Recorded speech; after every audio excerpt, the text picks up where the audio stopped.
Yes guys, एक बार मैं फिर से आप लोगों के लिए सेकंड लेक्चर लेकर आया हूँ 10th क्लास के लिए। चैप्टर का नाम फिर से मैं आपको बता दूँ, नाम है Indian heritage of science and technology.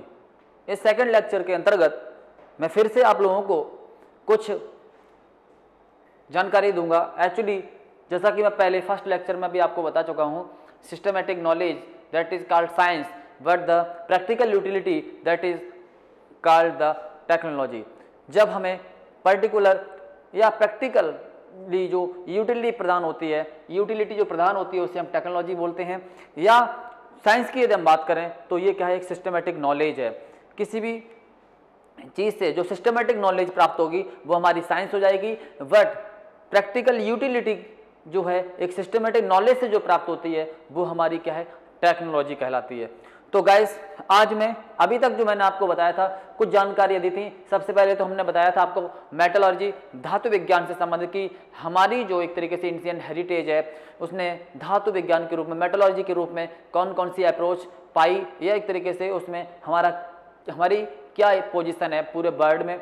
दूसरा, हमने केमिस्ट्री के माध्यम से देखी थी कि केमिस्ट्री के माध्यम से कहीं ना कहीं हमारे यहाँ जो स्टैचू पाए गए, जो एक तरीके से तक्षशिला में पाए गए, या एक तरीके से सुल्तानपुर जो बिहार में है वहाँ पर जो स्टैचू पाया गया, उससे ये पता चलता है कि हमारी जो केमिकली जो ऑब्जर्वेशन है कहीं ना कहीं वो कितना हाई लेवल था।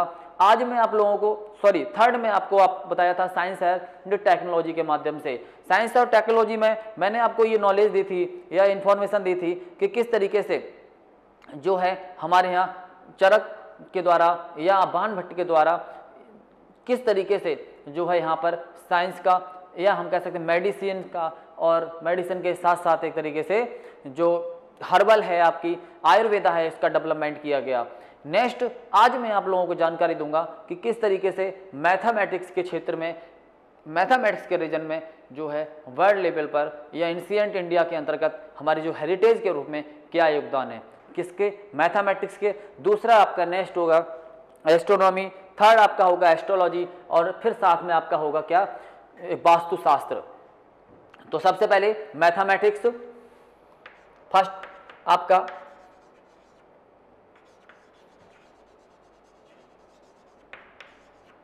सेकंड आपका मैथमेटिक्स के बाद एस्ट्रोनॉमी। या देखो कई पॉइंट हैं, आपको कई सब्जेक्ट हैं जो आपको आज पढ़ने हैं। सबसे पहले मैथमेटिक्स, उसके बाद एस्ट्रोनॉमी, फिर एस्ट्रोलॉजी।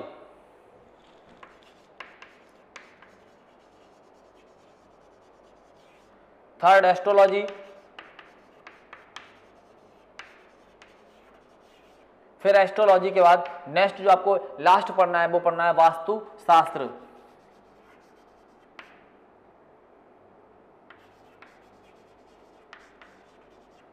ये आपको 4 जो सब्जेक्ट हैं या 4 टॉपिक हैं उनको आज मैं क्या करूंगा, एक्सप्लेन करूंगा। तो now guys start first point mathematics. आज मैं अभी आपको स्टार्ट करता हूं मैथमेटिक्स से संबंधित जो है अपना जो भी जानकारी है कि मैथमेटिक्स का एंशिएंट इंडिया के अंतर्गत क्या योगदान, या एंशिएंट इंडिया का हमारे आज के मैथमेटिक्स में क्या योगदान रहा है, वर्ल्ड लेवल पर इनका क्या योगदान रहा है गाइस। तो इसमें कहीं ना कहीं हम जानकारी के साथ साथ ये देखेंगे, it is the gift of India in the world. एक तरीके से देखा जाए तो यह जो इंडिया का बहुत बड़ा गिफ्ट है मैथमेटिक्स के रूप में पूरे वर्ल्ड को, क्योंकि India discover of zero and decimal system, साथ में अलजेब्रा, थ्योरम ऑफ बोधियान, साथ में एक तरीके से ज्योमेट्री एंड अर्थमेटिक। यदि हम भारत की बात करें तो भारत के द्वारा कई चीजें पूरे वर्ल्ड को प्रदान की गई। सबसे पहले डिस्कवरी ऑफ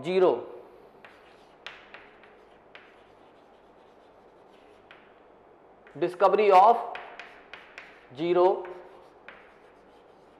डेसिमल, सबसे पहले किसकी डिस्कवरी की गई, जीरो की, फिर उसके बाद डेसिमल की, और एक तरीके से फिर अलजेब्रा।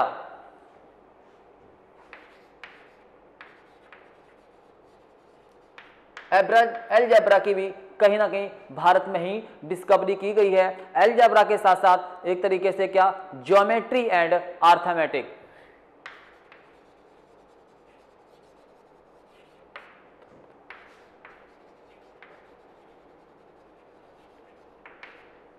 अर्थमेटिक्स, तो ये जो एक तरीके से देखा जाए तो इसकी डिस्कवरी यदि ऑल ओवर वर्ल्ड में किसी के द्वारा की गई तो वो इंडिया के द्वारा की गई, भारत के द्वारा की गई। दूसरा यदि हम बात और करें कि कई ऐसी थ्योरीज थी,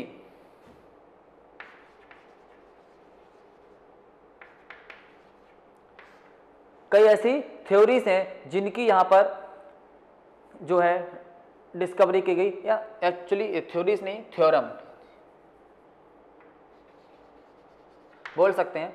तो इनको एक तरीके से यहां पर डिस्कवर किया गया। यदि हम ऑल ओवर वर्ल्ड में बात करें, ऑल ओवर वर्ल्ड में यदि हम इंडियन हेरिटेज की बात करें, एंशिएंट हेरिटेज की बात करें, तो सबसे पहले जीरो के बारे में किसी ने फाइंड आउट किया, ये किसी ने डिस्कवर किया तो वो भारत में हुआ। डेसिमल के बारे में बात हुई तो भारत में हुई। डेसिमल सिस्टम जो आज चलता है, आज यदि हम डेसिमल सिस्टम की बात करें तो किसी भी मेजरमेंट में इसकी आवश्यकता बहुत अधिक होती है, तो ये भी कहीं ना कहीं भारत की देन है। अलजेब्रा जो कि भारत की देन है, साथ में ज्योमेट्री ये भी कहीं ना कहीं भारत की देन है। ज्योमेट्री के बिना आज भी आप जो कंस्ट्रक्शन वगैरह कुछ होते हैं, जैसे रोड वगैरह है, आप और भी कई ऐसी चीजें हैं, उसमें इसका योगदान आ जाता होता है। साथ में अर्थमेटिक्स और थ्योरम, कुछ ऐसी थ्योरम भी हैं जो कि भारत के द्वारा गिफ्ट की गई थी पूरे वर्ल्ड में। तो पूरे विश्व को भारत के इस योगदान के लिए क्या किया जाता है, भारत को सराहा जाता है पूरे विश्व के अंदर। तो गाइस ये हमारा क्या है, मैथमेटिक्स में हमारा योगदान है। अब एक तरीके से कि ये जो एक तरीके से कहाँ से जानकारी मिलती है, ये जानकारी हमें मिलती है मोहनजोदाड़ो से, दूसरा कहाँ से, हड़प्पा से मिलती है, दूसरा वैदिक कालीन सिविलाइजेशन से मिलती है। कहाँ से मिलती है, सबसे पहले मोहनजोदाड़ो,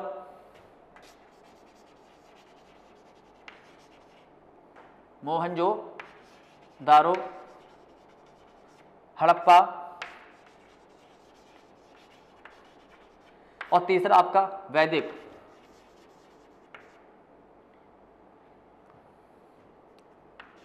सिविलाइजेशन।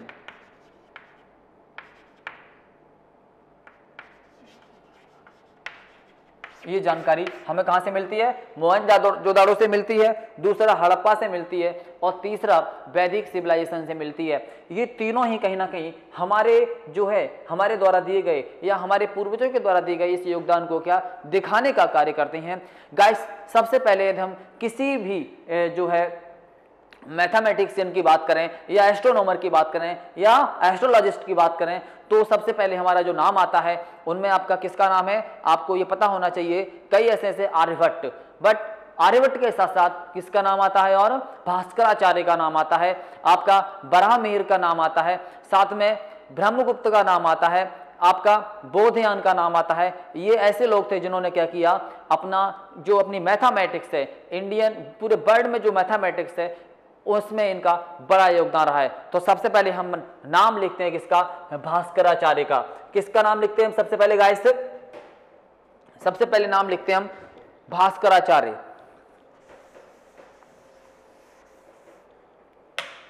सबसे पहले किसका नाम आता है, भास्कराचार्य।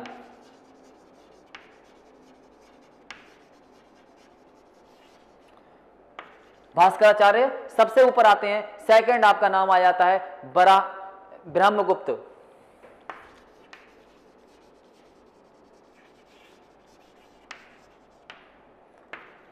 थर्ड आपका नाम इसी में आ जाता है। ऐसे तीसरा नाम आपका किसका नाम है, बोधयान।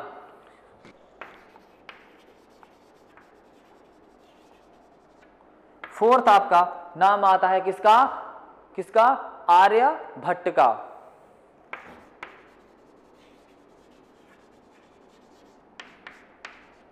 ये एक तरीके से कौन थे आपके, एक तरीके से देखा जाए तो बहुत बड़े मैथमेटिशियन माने जाते हैं। सबसे पहले यदि हम भास्कराचार्य की बात करें, इनके द्वारा लीलावती गणित का निर्माण किया गया। एक तरीके से किसके द्वारा, लीलावती गणित का निर्माण किया गया भास्कराचार्य के द्वारा, और एक तरीके से बीज गणित को भी इनके द्वारा लिखा गया। लीलावती गणित और दूसरा बीज गणित किसके द्वारा, भास्कराचार्य।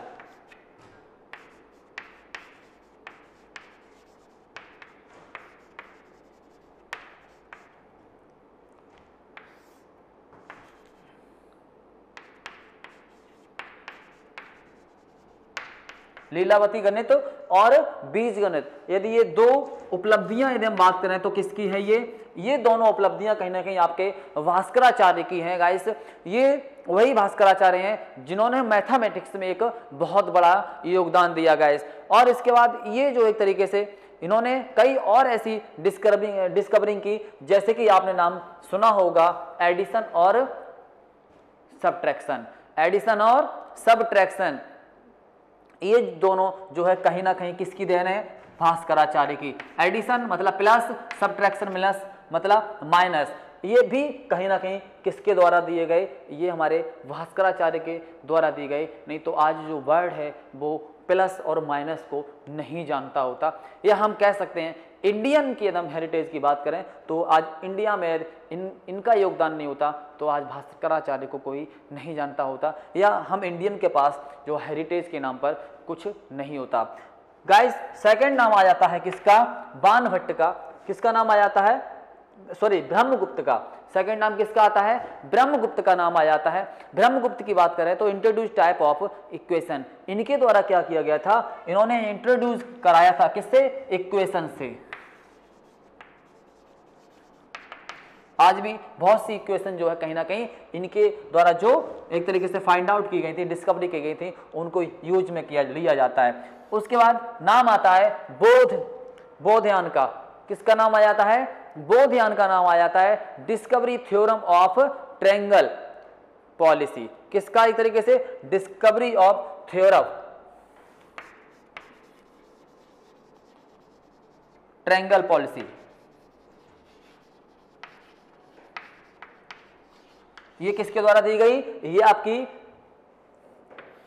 बोधयान के द्वारा दी गई। नेक्स्ट आपका नाम आता है आर्यभट्ट। इन्हें तो शायद ऐसा कौन है जो भारतीय नागरिक जो न जानता हो। ये जो आर्यभट्ट की यदि हम बात करें तो इनके बारे में बहुत सी चीजें आपको जानने को मिलेंगी गाइस। तो थोड़ा सा आपको वेट करना पड़ेगा, रफ करना पड़ेगा थोड़ा सा।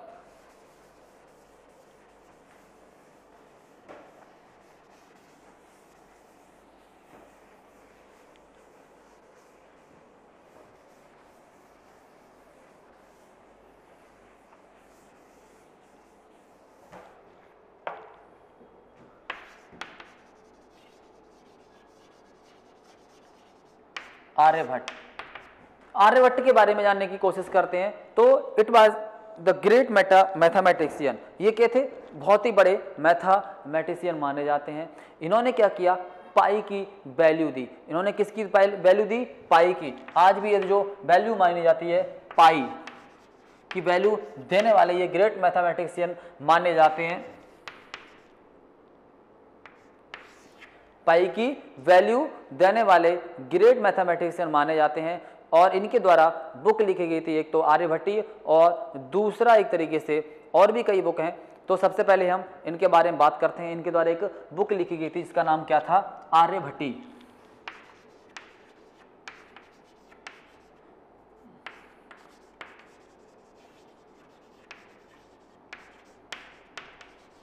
आर्यभट्टी है, इनके द्वारा एक बुक लिखी गई जिसका नाम क्या था गाइस, उस बुक का नाम था आर्यभट्टीय। और इन्होंने एक तरीके से अष्टांग मेथड के द्वारा एक तरीके से लोगों को इंट्रोड्यूस कराया था जो कि आर्यभट्ट का था। उसके बाद Aryabhata known as the father of mathematics. Aryabhata को एक तरीके से भारत के अंदर एक तरीके से क्या बोला जाता है, फादर ऑफ मैथमेटिक्स।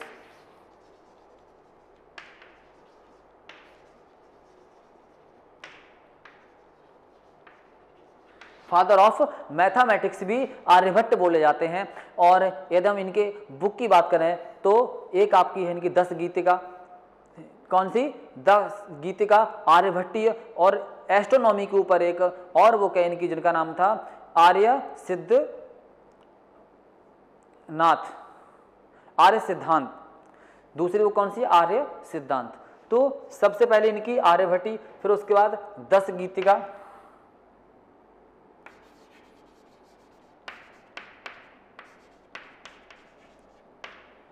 फिर आर्य 10 गीतिका, उसके बाद आर्य सिद्धांत।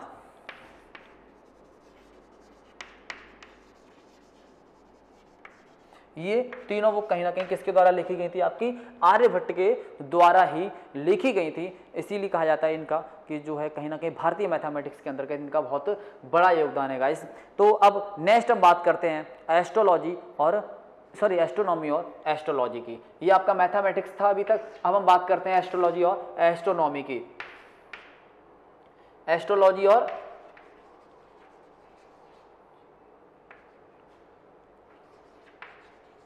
एस्ट्रोनॉमी। एस्ट्रोलॉजी और एस्ट्रोनॉमी की हम बात करें तो एक तरीके से खगोल और दूसरा ज्योतिष, इसे हम क्या बोलते हैं, खगोल विज्ञान, साइंस ऑफ खगोल, और ये जो आपका एक तरीके से ज्योतिष विज्ञान बोलते हैं। आज के समय भी बहुत से लोग विश्वास करते हैं, बहुत से लोग विश्वास नहीं भी करते हैं, बट इसको क्या बोला जाता है, ज्योतिष विज्ञान। एस्ट्रोनॉमी मीन्स ज्योतिष और एस्ट्रोलॉजी खगोल। तो आज भी एकदम जो सेलेस्टियल बॉडीज हैं हमारे यूनिवर्स में पाई जाने वाली जो सेलेस्टियल बॉडीज हैं, एकदम मोस्ट एंशिएंट साइंस की बात करें तो वो प्लेनेट और एक तरीके से उनके मूवमेंट के अनुसार क्या करते थे, एक तरीके से हमारा क्या करते थे, ज्योतिष शास्त्र लिखते थे। ज्योतिष के माध्यम से जो है कहीं ना कहीं ग्रह नक्षत्रों के बारे में बताने का कार्य करते थे। किसके ऊपर, प्लेनेट के मूवमेंट के ऊपर, जो सेलेस्टियल जो बॉडीज थे उनके एक तरीके से मूवमेंट के ऊपर के अनुसार या उनके ऑब्जेक्ट के अनुसार एक तरीके से उनके ऑब्जेक्ट को इस्तेमाल करते हुए एक तरीके से क्या करते थे, ज्योतिष विज्ञान को बढ़ावा देने का कार्य करते थे, या ज्योतिष विज्ञान के बारे में जो है डिस्कवरी करते थे, फाइंड आउट करते थे, या फिर एक तरीके से नक्षत्रों के बारे में जानकारियां लेते थे। तो ये कहीं ना कहीं एस्ट्रोलॉजी और एस्ट्रोनॉमी का कार्य था। यदि हम इन सब की बात करें तो इसमें कहीं ना कहीं जो बराह मिहिर हैं उनका नाम सबसे ऊपर लिया जाता है। किसका नाम, बराह मिहिर।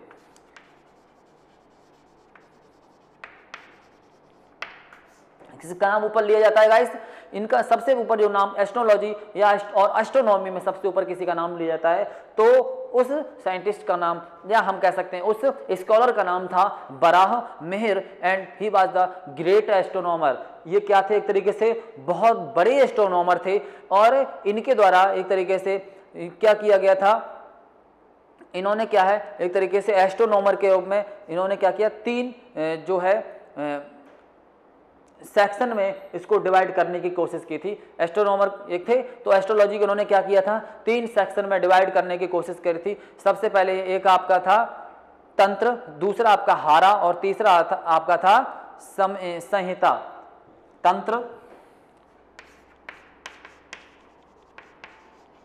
तंत्र के बाद आपका हारा, और तीसरा आपका संहिता। तीसरा आपका क्या था, संहिता। तो संहिता ये एक तरीके से इनके माध्यम से इन्होंने क्या किया था, एस्ट्रोनॉमी को डिवाइड करने की कोशिश की थी। और इनके ग्रंथ का जो है नाम वो क्या था, बृहद संहिता, या एक तरीके से हाँ बृहद संहिता।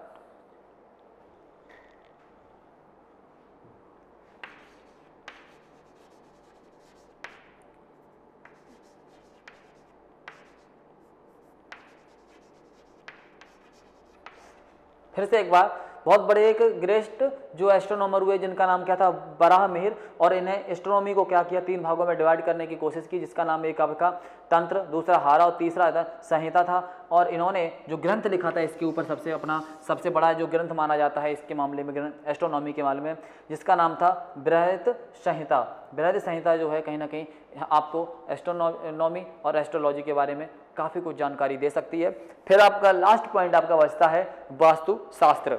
गाइस ये आपका क्या है, एक लास्ट पॉइंट है जिसको मैं आपको बताने की कोशिश करता हूं, Vastu Shastra. Guys listen carefully, this is the last point.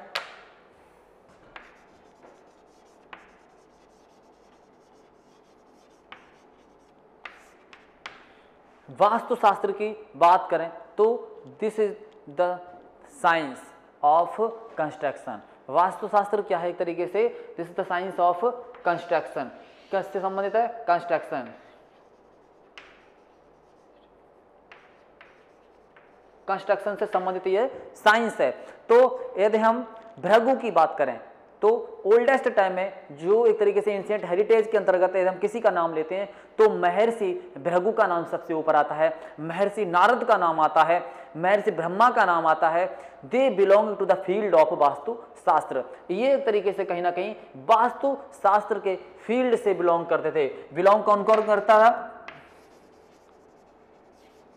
Belong करने वाले भृगु, नारद, ब्रह्मा, ये एक तरीके से क्या थे? वास्तुशास्त्र से बिलोंग करने वाले पर्सन थे, लोग थे। तो इन्होंने क्या किया था? वास्तुशास्त्र के फील्ड में अपना योगदान दिया था। ऐसी स्थिति में कहीं ना कहीं इन्होंने क्या किया? जो अपने जो प्रिंसिपल थे उनको प्रोपोगेट करने का कार्य किया। जो प्रिंसिपल थे एक तरीके से उनको प्रोपोगेट किया, जो किससे संबंधित थे? आपके कंस्ट्रक्शन से संबंधित थे। इनकी जो प्रिंसिपल थे, मतलब जो सिद्धांत होते थे वास्तुशास्त्र के, वो किससे संबंधित होते थे? कंस्ट्रक्शन से संबंधित। मैं पहले भी आपको बोल चुका हूं, वास्तुशास्त्र किससे संबंधित है? कंस्ट्रक्शन से, बिल्डिंग कंस्ट्रक्शन से, हाउस जो है कंस्ट्रक्शन से। तो हाउस कंस्ट्रक्शन या बिल्डिंग कंस्ट्रक्शन से संबंधित जो प्रिंसिपल्स थे, जो सिद्धांत थे, वो जो है देने का, उन सिद्धांतों को बनाने का कार्य किसके द्वारा किया गया था? महर्षि भृगु के द्वारा, महर्षि नारद के द्वारा और साथ में ब्रह्मा जी के द्वारा। और इन्होंने एक तरीके से वास्तुशास्त्र के फील्ड में जो है कई प्रिंसिपल दिए और इसीलिए इनका योगदान माना जाता है। इन्होंने बताया कि हमें ड्वेलिंग कैसे करनी चाहिए, उसका किस तरीके आकार होना चाहिए, कैसा साइज होना चाहिए। इन्होंने बताया कि टेंपल का जो मुख है जो किस दिशा में होना चाहिए, आकार कैसा होना चाहिए। फिर इन्होंने बताया कि पैलेस कैसा होना चाहिए, अश्वशाला कैसी होनी चाहिए, फोर्ट की प्लानिंग कैसी होनी चाहिए। इन सब के बारे में जानकारी देने वाली यदि हम बात करें तो वो वास्तुशास्त्र में मिलती है। इन सब के कंस्ट्रक्शन के बारे में जानकारी देने की बात करें तो हमें कहाँ मिलती है? वास्तुशास्त्र में मिलती है। और एक तरीके से ये सब जो है कहीं ना कहीं कहां पर आपकी मेंशन है? ये आपकी एक बृहत संहिता के अंतर्गत मेंशन है। कहां पर मेंशन है? बृहत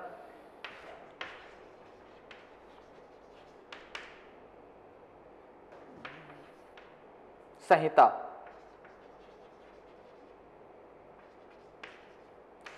बृहत संहिता के अंतर्गत ये सब मेंशन है, जो कंस्ट्रक्शन से संबंधित जो उनके प्रिंसिपल्स होते हैं उन सबको इसमें जो कहीं ना कहीं संकलन किया गया है। और एक तरीके से Vishwakarma was the first architect of God, और इसीलिए विश्वकर्मा जो कि देवों के मतलब गुरु या एक तरीके से कंस्ट्रक्टर ऑफ गॉड, भगवान के उपासक या एक तरीके से उनको बनाने वाले माने जाते हैं, जिनका नाम है विश्वकर्मा। इन्होंने ही भगवान का रूप और आकार दिया था। तो या जितने भी गॉड और गॉडेसेस हैं उनका आकार देने वाले कौन थे? भगवान विश्वकर्मा।